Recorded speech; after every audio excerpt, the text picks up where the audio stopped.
place as well. So if you find comfortable in here, you can come to another meeting. One is called North Brisbane Self-Improvement. Oh, okay. And it's the next meeting is on Tuesday next week, and it's how to deal with stress situation. So if anyone is interested, you're welcome to come and join us. Do you have the other groups as well? Probably not, no. No, okay. And so I'm doing also sound healing group, which is kind of a little group at the moment. And the next meeting we had is about history and origin of sound healing and of healing with sound as a therapy. Then I have what's the next one? For women?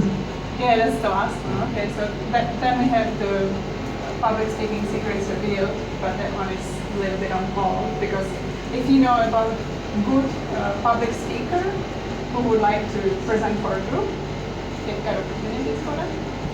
So that's another group that I'm doing with Rado, and then I created my new baby.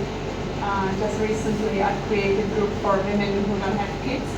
So I don't know if there is anyone here, but I just thought there is a little bit of a hole in that area that, not like there's so many people who hang out with kids or who have kids and hang out together, but there's not enough for women who don't have kids.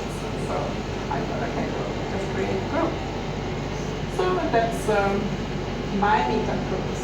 And just want to share with you what I created in the last couple of years as a published books. And you might have seen them on the table there. This was my first one, but this was written first, and I didn't want to publish it for many years because it's a very personal story, and just because of that.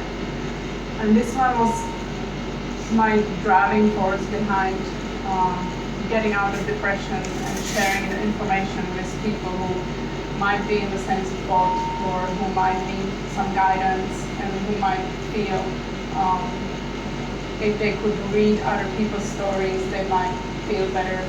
So this is a collection of stories. It's not just my story, it's also stories about maybe 15 other people with depression, and also some medical and other health professionals' opinions on depression.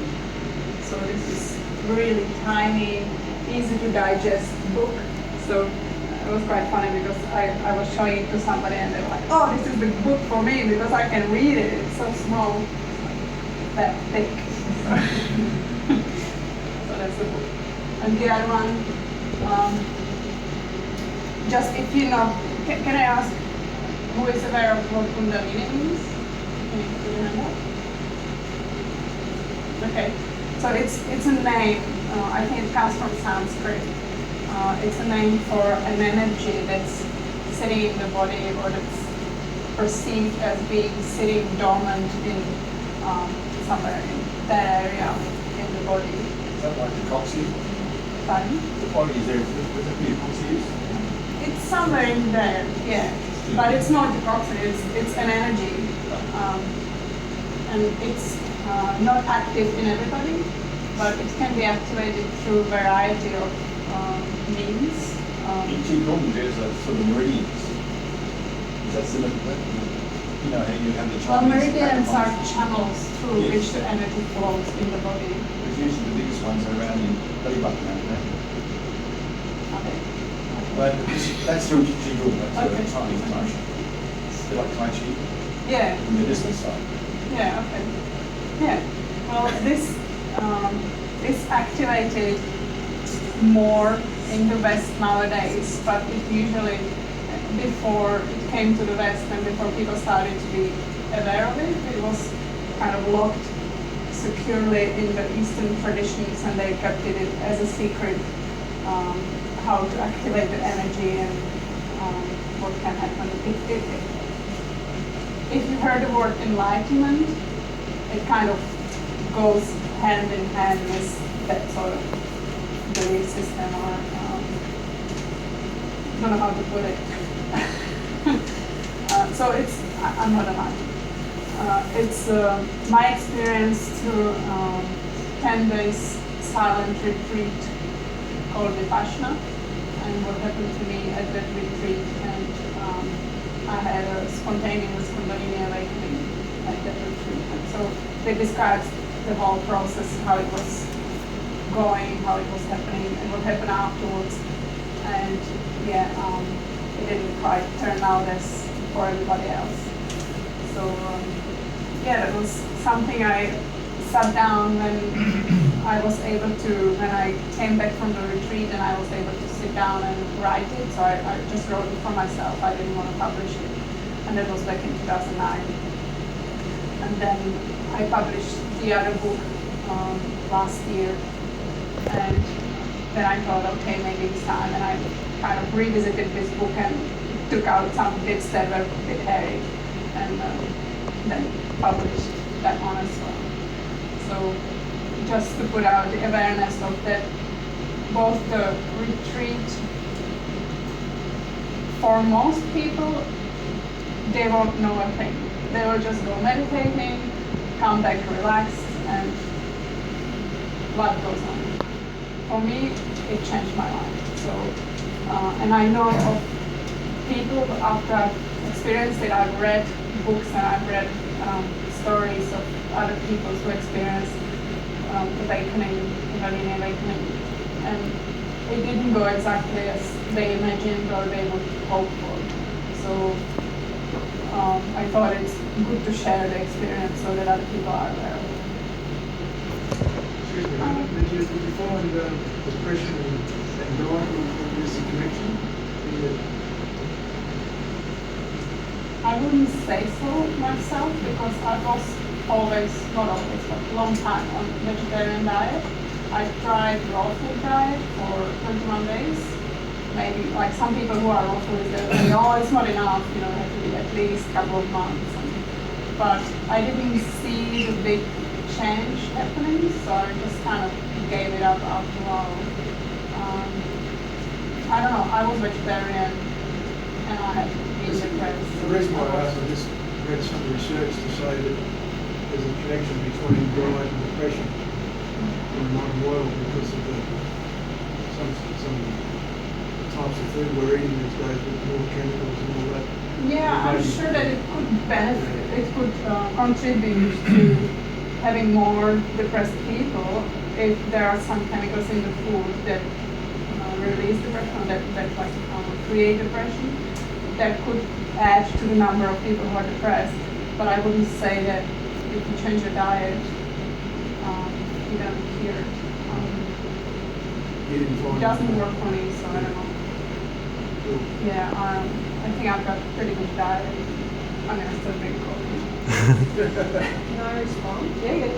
I think there is a huge difference, huge correlation between depression and diet, and I speak from experience. Yeah. I know that if I'm eating really poorly, the brain fog, I'm sluggish, not interested in life, no energy, and it's just a downward spiral.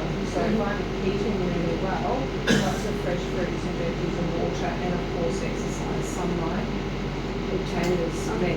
Yeah. So I do think it's Yeah. experiment.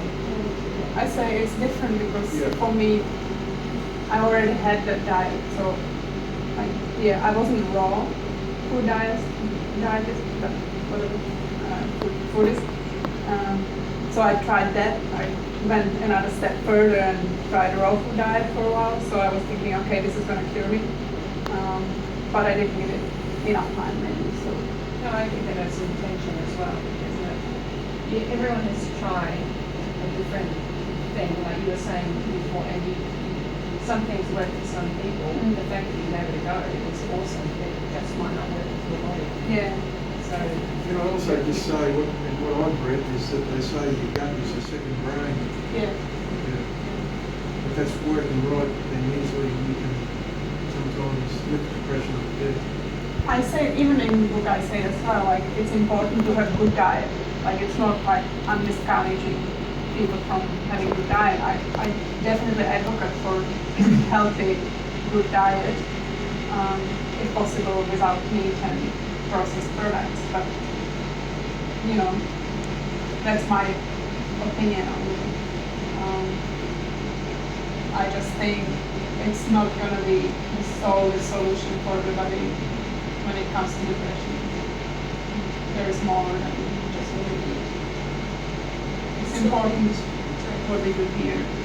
I felt, in my experience and other people I've watched, that it's what you open yourself up to. So if you're also constantly hanging out with negative environments and negative people, Definitely. that can also impact on how your mind thinks and how you react in life too. So I agree that there's a mixture of everything. Yeah, it's very important what we Yeah. absorb from Yeah. outside, not Yeah. just inside. Yeah. So there is more to it.